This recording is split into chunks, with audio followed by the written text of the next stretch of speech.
जिंदगी भर तो हमें भेज के काले पानी, जिंदगी भर तो हमें भेज के काले पानी।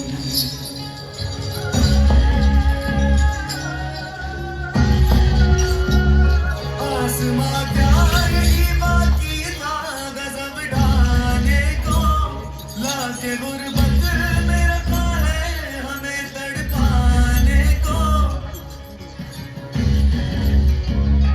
आसमां क्या यही बाकी था गजब ढाने को, लाके गुर्बत में रखा है हमें तड़पाने को।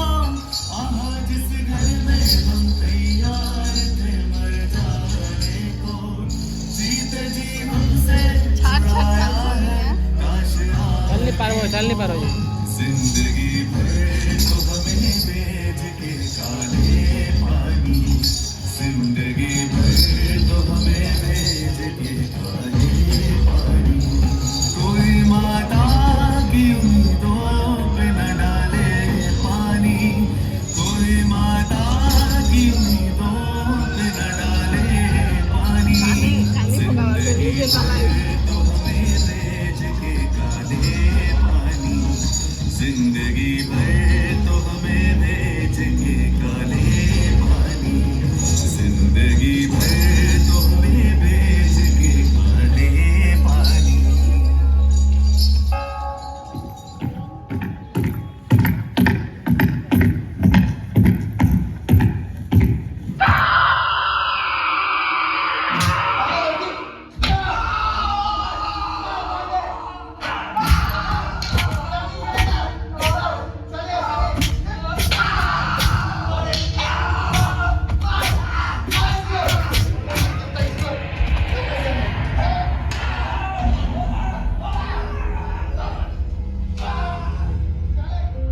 अब भी मौजूद है जुल्मों की निशानी लोगों, दरो दीवार पे लिखी है कहानी लोगों।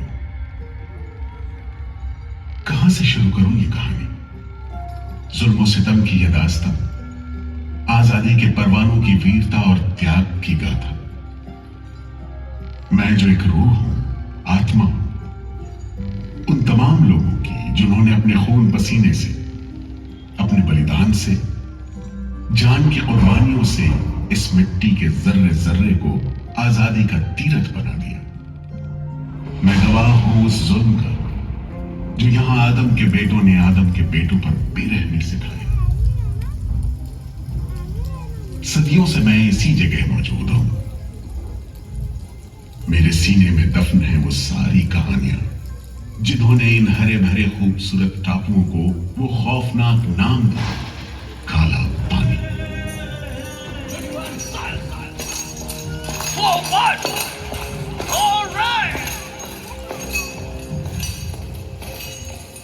तो वहीं से शुरू करते हैं, उसी हरियाली से जो कैद करने वालों के जुल्म और कैदियों के खून पसीने से बेदाग।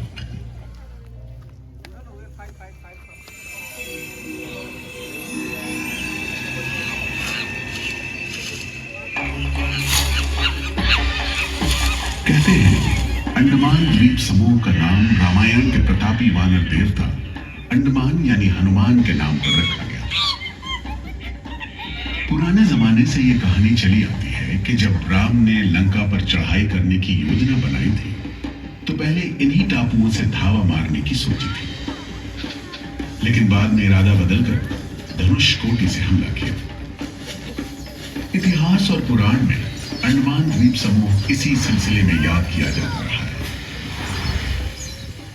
उधर दूसरी शताब्दी के रोमन भूगोल शास्त्री टॉलमी ने इन टापुओं को दुनिया के पहले नक्शे में एक ग्रीक गॉड एगेमेम्नॉन के नाम पर, जो भाग्य का प्रतीक है।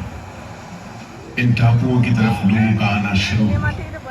धर्म प्रचारक, लुटेरे, बागी, मल्ला, किस्मत आजमाने को निकले जहाजी, हर तरह के लोग यहाँ आते रहे। 18वीं सदी के अंत में ईस्ट इंडिया कंपनी ने इन टापुओं पर एक बस्ती कायम करने की कोशिश की और यहां लेफ्टिनेंट आर्चिबाल्ड ब्लेयर को भेजा, मगर यह कोशिश नाकाम रही और अगले 60-70 बरस तक किसी ने इन टापुओं की सुध नहीं ली।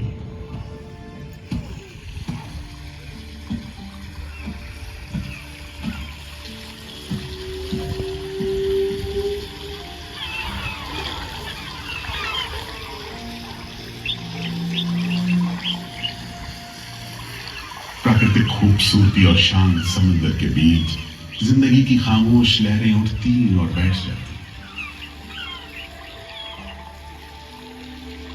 उगते सूरज के साथ पक्षी जागते और डूबते सूरज के साथ इन टापुओं पर जिंदगी सुकून से सो जाती। कि तभी भारत का पहला स्वाधीनता संग्राम यानी 1857 की आजादी की लड़ाई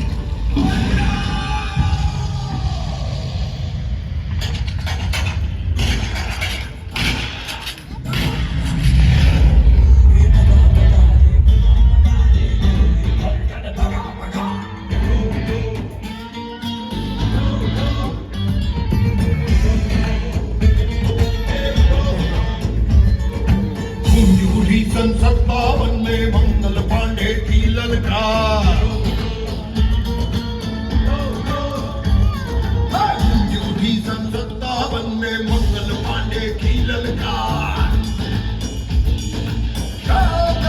भारत छोड़ो जाओ अपने देश बाहर, रानी झांसी भाग्या तो पे, रानी झांसी भाग्या तो पे, रानी दिल्ली दरबार।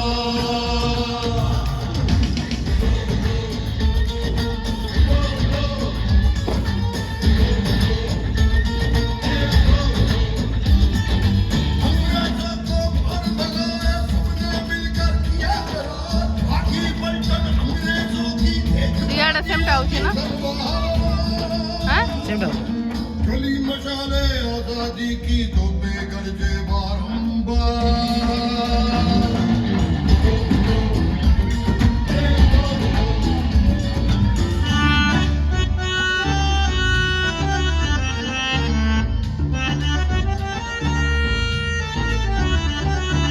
लोहे से लोहा बजता था, मची हुई थी चीख पुकार। लोहे से लोहा बजता था, मची हुई थी चीख पुकार। सुनो कंपनी वालों सुन लो, सुनो कंपनी वालों सुन लो, नहीं सहेंगे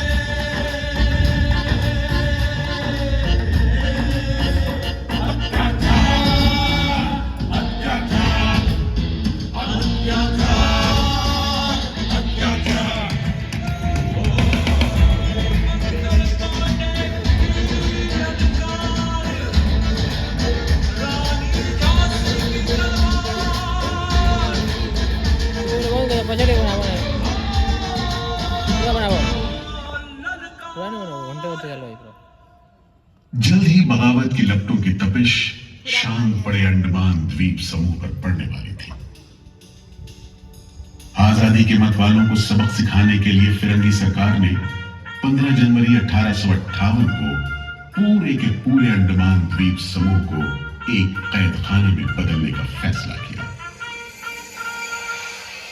His Excellency गवर्नर जनरल ने काउंसिल में ये फैसला किया है कि अंडमान आइलैंड में कैदियों की एक बस्ती बनाई जाए।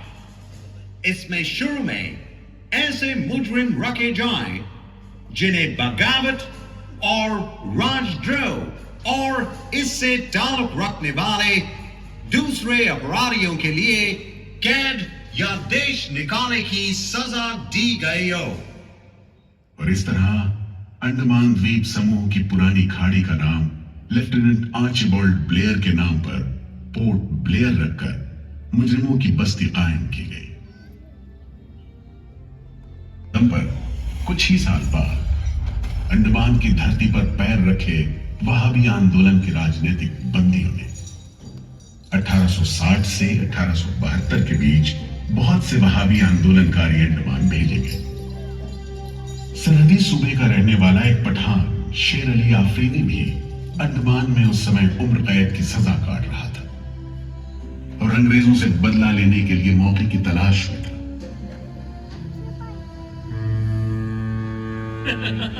क्यों है शेर अली, तुम इस भीड़ भाड़ में कैसे? ओए, हम सुना है फिरंगी का लाट साहब इधर आता है। हम भी देखने आया है जुल्म करने वाले का सरदार कैसा दिखता है।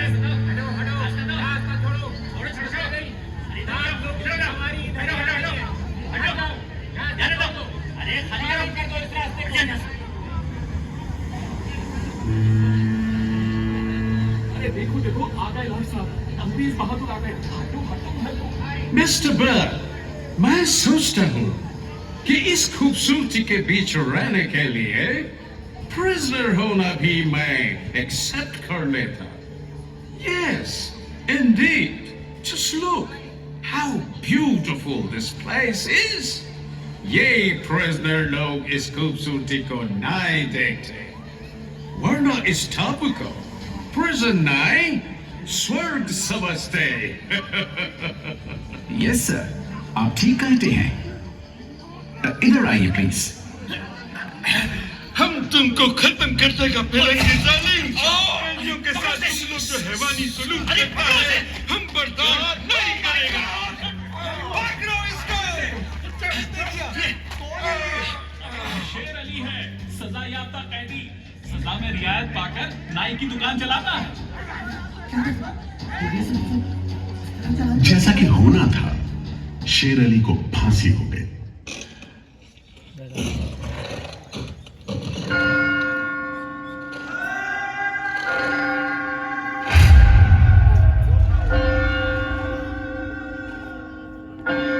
शायद इसी घटना का असर था कि ब्रिटिश सरकार ने कैदियों के साथ और भी कड़ाई बरतने के बारे में गंभीरता से सोचना शुरू किया।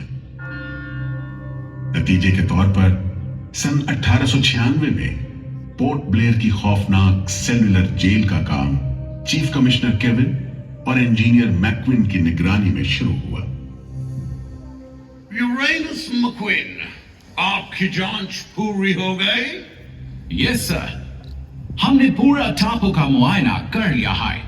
तो आपके हिसाब से जेल कहाँ बनेगी? मेरा राय में जेल इसी जगह बने तो अच्छा रहेगा सर। इस पहाड़ी पर? यस सर, हम इस पहाड़ी को ईस्ट का तरफ ऊपर से काटकर समुद्र से 60 फीट की ऊंचाई पर मैदान बना देगा। इससे दो फायदा होगा, जेल के लिए जगह निकलेगा और पहाड़ी काटने से जो मिट्टी निकलेगा उससे हम नीचे का दलदल को भरकर ऑफिसर्स के लिए टेनिस एंड क्रिकेट खेलने का मैदान, इवन जिमखाना क्लब भी बना सकता सर। तय हुआ कि 5 लाख रुपए की लागत से पोर्ट ब्लेयर की इस पहाड़ी पर जेल बनेगा। फौरन कारीगरों के अलावा 600 कैदियों को काम पर लगा दिया गया।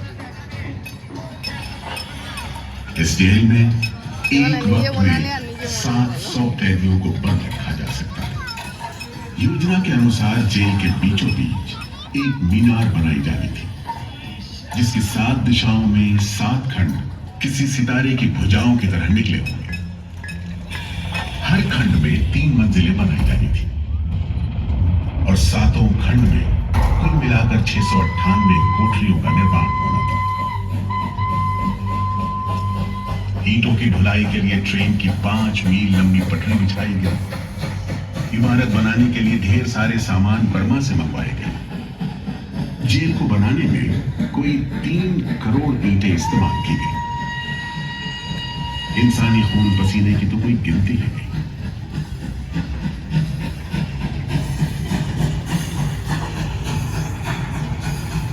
सुबह, दोपहर, शाम, रात कोड़े चलते रहे और काम होता रहा। दीवारें उठनी शुरू हो गई। आखिरकार 10 साल बाद सन 1906 में यह विशालकाय जेल तैयार हुई और यहीं से अंडमान के इतिहास का सबसे काला दौर शुरू हुआ।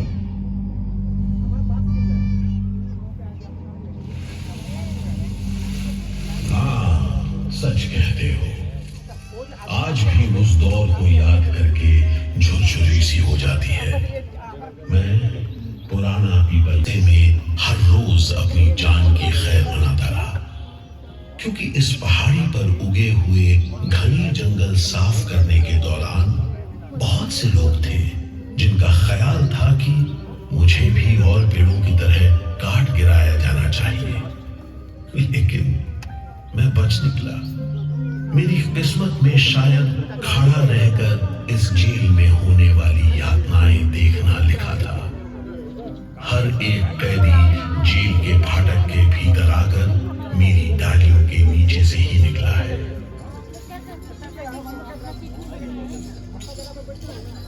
जैसे जैसे अंग्रेजी शासन के खिलाफ आजादी की मांग तेज हुई, ब्रिटिश सरकार ने सेल्युलर जेल के फाटक हर छोटी बड़ी बात के लिए खोलने शुरू कर दिए। किसी ने पर्चा निकाला तो अंडमान जेल, किसी ने लेख लिखा तो अंडमान जेल। लेकिन जब आजादी की लौ दिल में चल रही हो तो लोगों को कब तक रोका जा सकता है? 20वीं सदी शुरू होते होते फिरंगी सरकार के खिलाफ जंग में तेजी आ गई। अलीपुर षड्यंत्र कांड, चटगांव डकैती कांड, काकोरी कांड, लाहौरी बम कांड, मोपला विद्रोह, नासिक षड्यंत्र, कितने मामले गिनवाए, ये सूची लंबी है। लिहाजा एक नया कदम रखा। ये नई किस्म थी क्रांतिकारियों की। क्या शानदार लोग थे, मस्ती में झूमते गीत गाते जेल में कदम रख रहे थे, मानो जेल नहीं मंदिर जा रहे हो। आजादी के ये परवाने देश के कोने कोने से आए थे। सरफरोशी की तमन्ना अब हमारे दिल में है, देखना है जोर कितना बाजुए का दिल में है। वक्त आने दे बता देंगे तुझे आसमां, हम अभी से क्या बताए क्या हमारे दिल में है। सोहन सिंह भकना हाजिर। मोतीलाल वर्मा हाजिर। पंडित परमानंद शास्त्री हाजिर है। बटुकेश्वर दत्त हाजिर। सचेंद्र नाथ सान्याल हाजिर। उल्लासकर दत्त हाजिर। पृथ्वी सिंह आजाद, पृथ्वी सिंह आजाद हाजिर। हर आदमी के दिल में स्वाधीनता की लौ जल रही थी। इस जोत को बुझाने का काम ब्रिटिश सरकार ने जिस अफसर को सौंपा वो था सेल्युलर जेल का जेलर डेविड बेरी। जमादार जी हुजूर। नया कैदी लोग आया? जी सरकार, सभी लाइन से खड़े हैं। ठीक है, सुनो, इनसे कह दो कि इस जगह पर हम शेर को पालतू बनाता है। तुम जेल का दीवार देखता है, जानता है इसको इतना नीचे क्यों बनाया? इधर से कोई भागने को नहीं सकता। यह सब तरफ 1000 माइल्स तक पानी है और ऊपर खुदा है, और तुम हमको देखता है? हम इधर का खुदा है, डेविड बेरी। Get it? इस तरह कैदियों से ठसाठस भरी जेल की गंदी सीलन भरी बदबूदार हवा में कैदियों का बंदी जीवन शुरू होता है। बेड़ियों की आवाज, वार्डनों की गाली गलौज और मार खाते कैदियों की चीख पुकार से गूंजते कोठरियों का दम घोट माहौल कड़े से कड़े इंसान को तोड़ने के लिए काफी था। लेकिन इन कोठरियों में ऐसे बंदी भी आए जिन्हें ये माहौल हताश करने की बजाय जुल्म का मुकाबला करने की प्रेरणा देता रहा। वीर विनायक दामोदर सावरकर, ये नाम ऐसे ही बंदियों में बड़े सम्मान के साथ लिया जाता है।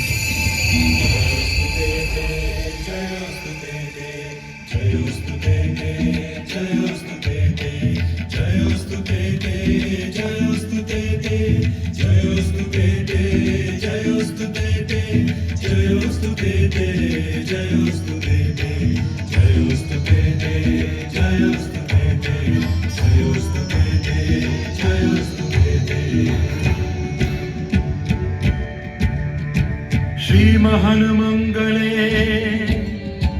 शिवास्पदे शुभदे श्रीमहन्मङ्गले शिवास्पदे शुभदे स्वतन्त्रते भगवती त्वामहं यशोदुतां वन्दे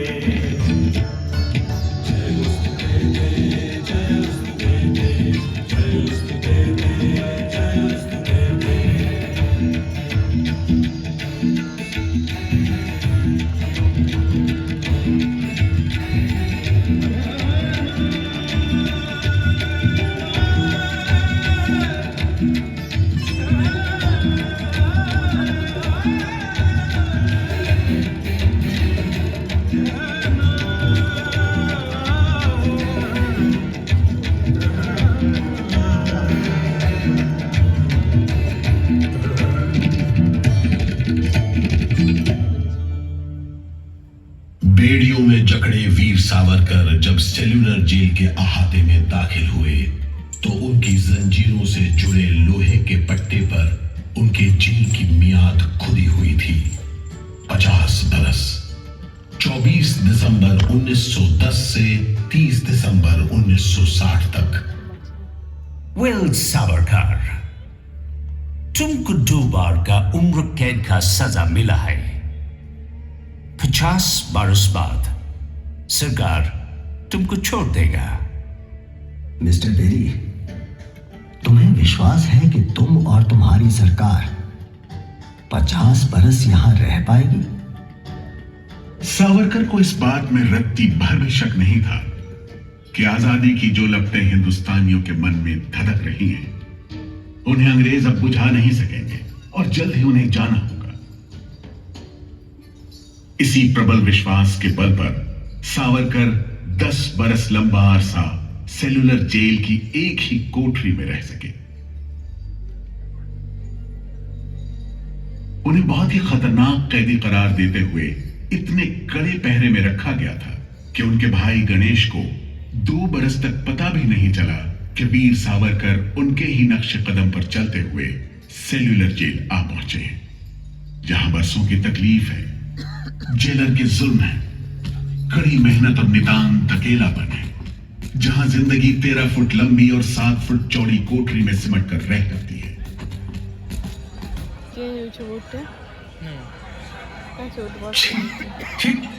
ये कैसा रद्दी खाना है? चावल में कंकड़ है, सब्जी में रेत है और दाल में कीड़े। खाना क्या है? घास फूस है। बर्तन भी देखो कैसे टूटे फूटे, जंग से लाल और तेल से जुड़े हुए। सबसे ज्यादा कमी तो पानी की है। आज सुबह जब मैंने पानी मांगा, जमादार बोला दिन में 2 बार मिलेगा बस। अरे पीने लायक होता तो बात थी। इतनी बास मारता है कि नाक बंद करके पीना पड़ता है। इस खाने को कैसे खा सकते हैं? कैदियों को गाली देना या पीटना मामूली बात थी, चाहे वो खा रहे हों या काम कर रहे हों। और काम न सिर्फ मुश्किल था बल्कि उसका कोटा भी तय था। 7 में से 4 खंडों की कोठरियों में तेल निकालने के उपकरण लगे थे।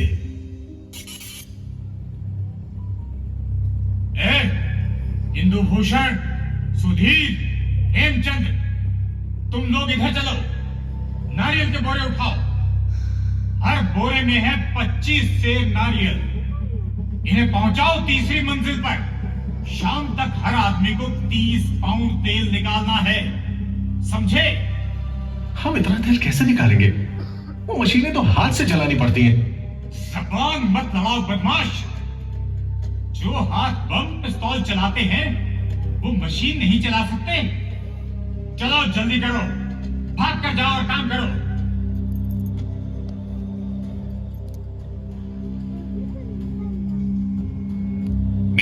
ध्यान से सुनो। जी हुजूर। जो आदमी काम नहीं करे उसको बेट लगाओ। जी हुजूर। समझा? जी। सजा दो, कोई छूट नहीं दो। जी। कोटा पूरा कराओ। जी। लेकिन तमाम मारपीट और गाली गलौज के बावजूद यदि कैदी काम पूरा न कर पाते तब जो सजा मिलती वो किसी की भी हिम्मत तोड़ने के लिए काफी थी। जमादार जी हुजूर। इसको 2 दिन तक टाट का वर्दी पहनाओ। कल से इसका खाना बंद। जी। सिर्फ 2 कप कंजी दो। जी हुजूर। ये पहला बार काम नहीं पूरा किया। जी। इस वास्ते जी। इसको 1 हफ्ता हथकड़ी में रखो। जी हुजूर। ये बागी का बच्चा है, इसको बेड़ी डालो। जी हुजूर। इसको भी बेड़ी डालो 6 महीने तक। जी हुजूर। तुम अब तक 5 बार काम का कोटा पूरा नहीं किया, हम तुमको इस बदमाशी का मजा चखाएगा। जमादार जी हुजूर। इसको तन्हाई में रखो। जी हुजूर। Solitary confinement. जी। कोठरी में काम दो। जी। और इसको पेट लगाओ। जी। और मारो, और मारो। नारे बोलेगा। बोल नारे। बोल बोल नारे। बोल बोल नारे। जितनी ताकत है बोल नारे।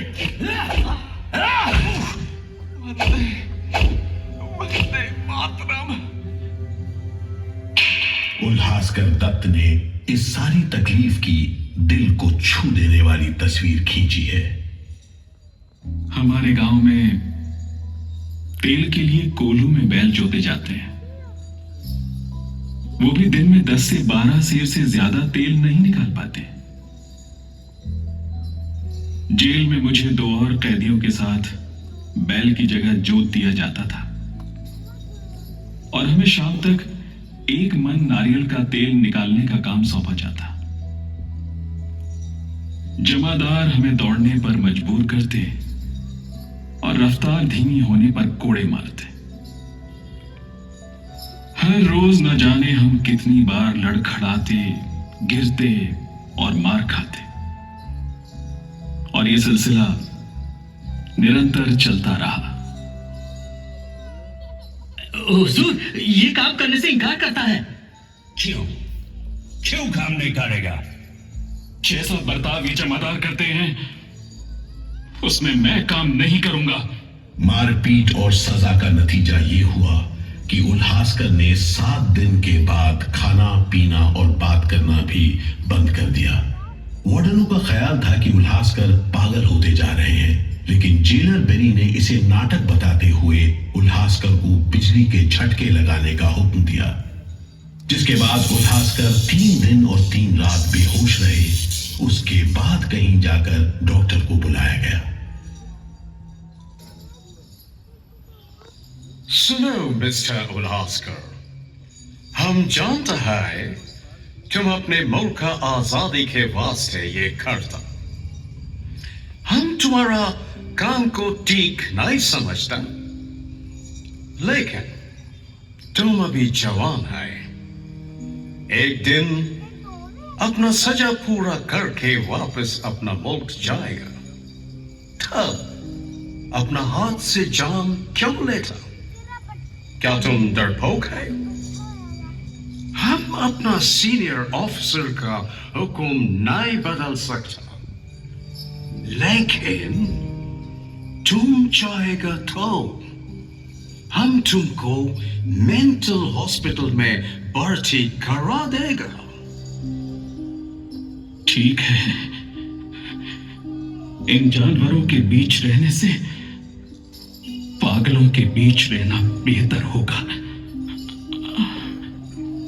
उल्हासकर की सारी तकलीफ का जेलर डेविड बेरी पर कोई असर नहीं हुआ। उल्हासकर के जाने के बाद बेरी ने वीर सावरकर को चिढ़ाते हुए पूछा, क्यों सावरकर, तुम भी पागलपन का बहाना करेगा क्या? तुम्हारे बाद मिस्टर बेरी। अच्छा। हाँ, जिस तरह के अत्याचार तुम कर रहे हो उनसे कोई भी आदमी पागल हो सकता है।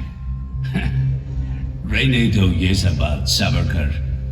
तुम अच्छी तरह जानता है उल्लासकर पागल नहीं है, बहाना खाता है। मिस्टर बेरी, अगर तुम सोचते हो कि उल्लास बहाना कर रहा था तब तुम पहले ही पागल हो चुके हो। ये सब अत्याचार बंद करो, वरना हमारे पास स्ट्राइक के अलावा कोई रास्ता नहीं बचेगा। छूट नहीं, रियायत नहीं, तो काम नहीं, छूट नहीं, रियायत नहीं, तो काम नहीं, हमारी मांगे पूरी करो, पूरी करो। इनकलाब जिंदाबाद, इनकलाब जिंदाबाद।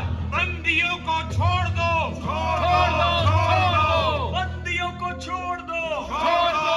और इस तरह कैदियों ने अपना आखिरी हथियार इस्तेमाल करना शुरू किया। हड़तालों का एक लंबा सिलसिला चल पड़ा, मगर ऐसे मामलों से जेलर बेरी और उसके अमले के रवैये में कोई खास फर्क नहीं पड़ा। कुल मिलाकर सेलुलर जेल के कैदी तकलीफ और बदसलूकी के बीच अपने दिन गुजारते रहे।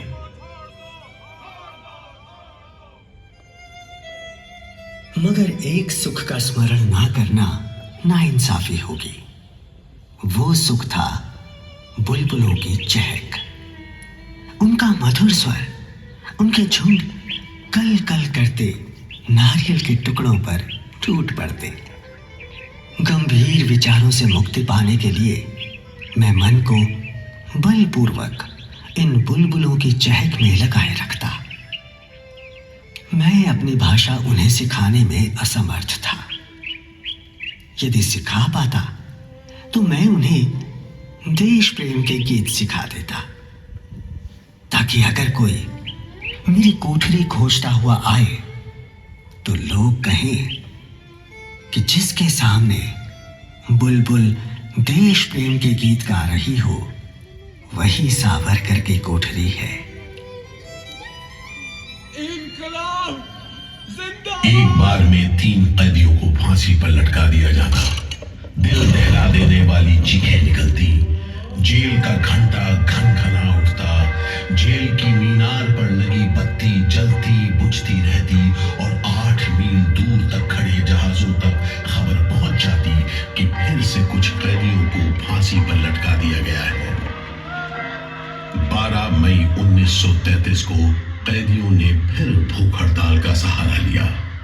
भूख हड़ताल करने वालों में सरदार भगत सिंह के बहादुर साथी महावीर सिंह भी शामिल थे। हड़ताल के 5वें दिन जब कैदियों को जबरदस्ती खुराक दी जाने लगी तो महावीर सिंह ने ताकतवर विरोध किया। जालिमों,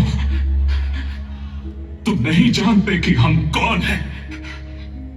हम मर सकते हैं और छुपकर नहीं रह सकते। हमें ऑर्डर मिला है तुम्हें दूध पिलाने का। चलो जमादार, पकड़ो इसे। इनकलाब जिंदाबाद।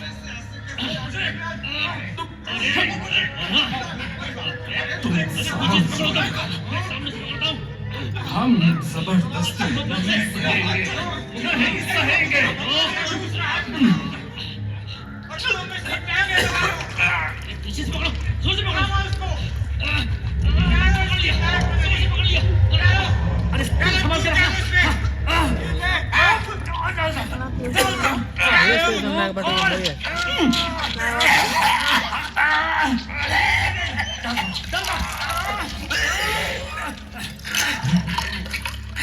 अरे अरे ये क्या हो गया? ये क्या हो गया? अरे ये तो अरे अब क्या करें? अरे इसकी तो आंखें उलट गई। अरे इसकी तो आंखें उलट गई है। अब क्या करें? लगता है दूध इसके फेफड़ों में चला गया है साहब। क्या हो? नली निकालो, जल्दी करो, जल्दी। जी। इसकी तो सांस बंद हो गई। अब क्या होगा? होगा क्या? लाश को गुपचुप ठिकाने लगा दो, किसी को कानो कान खबर ना हो। मैं तो कहता हूँ साहब, इसकी लाश को बोरे में डालकर पत्थर से बांधकर समंदर में बहा दीजिए। किस्सा खत्म।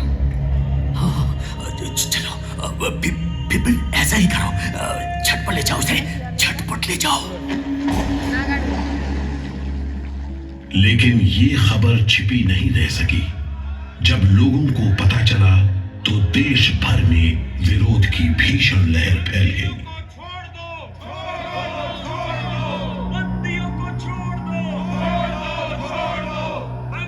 और फिर 45 दिन बाद 26 जून 1933 को जेल अधिकारियों ने हथियार डाल दिए। लेकिन देश अभी भी गुलामी की जंजीरों में जकड़ा हुआ था।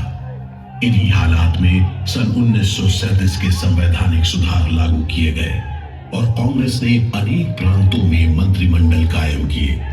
स्वाधीनता की तरफ बढ़ते कदमों में तेजी लाने के लिए अंडमान के सेलुलर जेल के बंदियों ने भी आवाज बुलंद की। बंदियों की रिहाई, स्वदेश वापसी और राजनीतिक बंदियों के लिए बेहतर सुविधाएं हासिल करने की मांग को लेकर 24 जुलाई 1937 को सेलुलर जेल के कैदियों ने सामूहिक अनशन शुरू किया।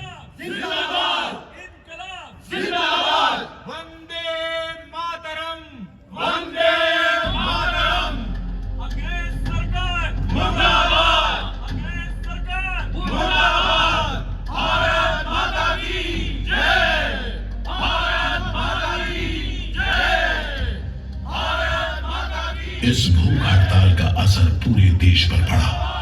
जगह जगह कैदियों के समर्थन में आंदोलन होने लगे। सारे देश के राजनीतिक बंदियों ने अनशन शुरू कर दिया।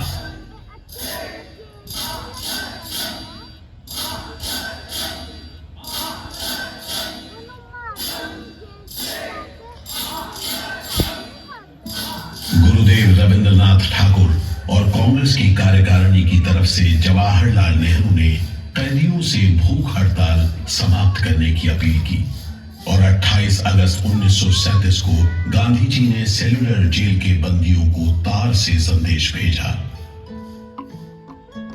मैं गुरुदेव रविंद्रनाथ टैगोर और वर्किंग कमेटी की राय में अपनी अपील भी जोड़ना चाहता हूं। आप सब हड़ताल वापस ले लें और हम पर भरोसा रखें। हम आपको राहत दिलाने के लिए पूरी कोशिश कर रहे हैं। कैदियों पर गांधी जी की इस अपील का बहुत असर पड़ा। सभी कैदियों ने आपस में सलाह करने के बाद जवाब दिया। देशव्यापी अपील और आपके संदेश ने हमारे दिलों को छू लिया है। हम इस भरोसे पर भूख हड़ताल मुलतवी कर रहे हैं कि सारे देश ने हमारी मांगों और हमारे उद्देश्य को अपना बना लिया है। वंदे मातरम। 36 दिन के संघर्ष के बाद एक बार फिर बंदियों की जीत हुई। नतीजे के तौर पर सितंबर 1937 से सेलुलर जेल के कैदियों की स्वदेश वापसी शुरू हो गई। आखिरी जत्था जनवरी 1938 में रवाना हुआ और 80 साल बाद सेलुलर जेल राजनीतिक बंदियों से खाली हो गई और अंडमान द्वीप समूह के इतिहास का एक तकलीफ देह दौर खत्म हो गया।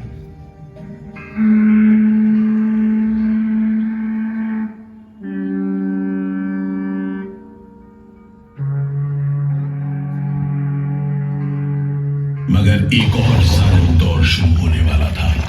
1939 में दूसरा विश्व युद्ध शुरू हुआ और 1942 में जापानियों ने अंडमान पर कब्जा कर लिया।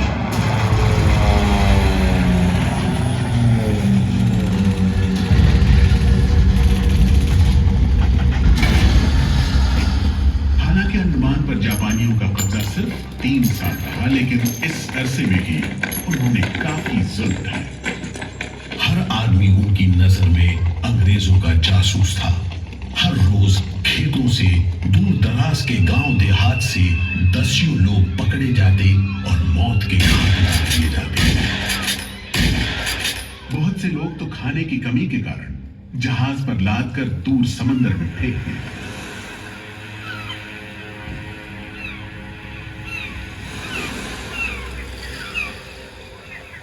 इसी दौरान नेताजी सुभाष चंद्र बोस अंडमान आए और जेल का मुआयना भी किया, मगर जापानी उन्हें जेल के उन हिस्सों में नहीं ले गए जहां वो सैकड़ों कैदियों को जासूस करार देकर तकलीफें पहुंचाते थे। अपनी छोटी सी अंडमान यात्रा के दौरान नेताजी ने तिरंगा भी फहराया।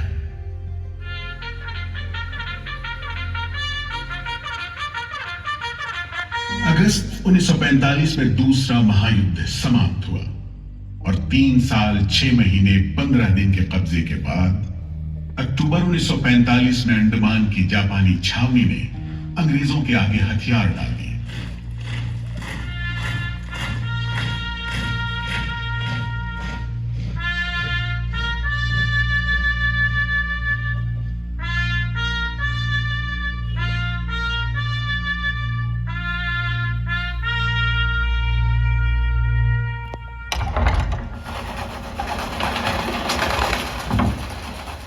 सेल्यूलर जेल के फाटक एक बार फिर खुले और कैदियों को रिहा कर दिया गया।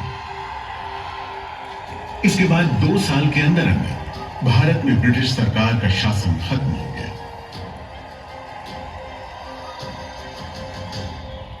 अंडमान द्वीप समूह अब काला पानी के खौफनाक नाम से नहीं जाना जाता, लेकिन ये सारी तकलीफें जो आजादी के प्रेमियों ने यहां झेली, वो सारी कुर्बानियां जो देशभक्त वीरों ने यहां दी, आज भी देशवासियों के दिलो दिमाग पर छपी हुई है।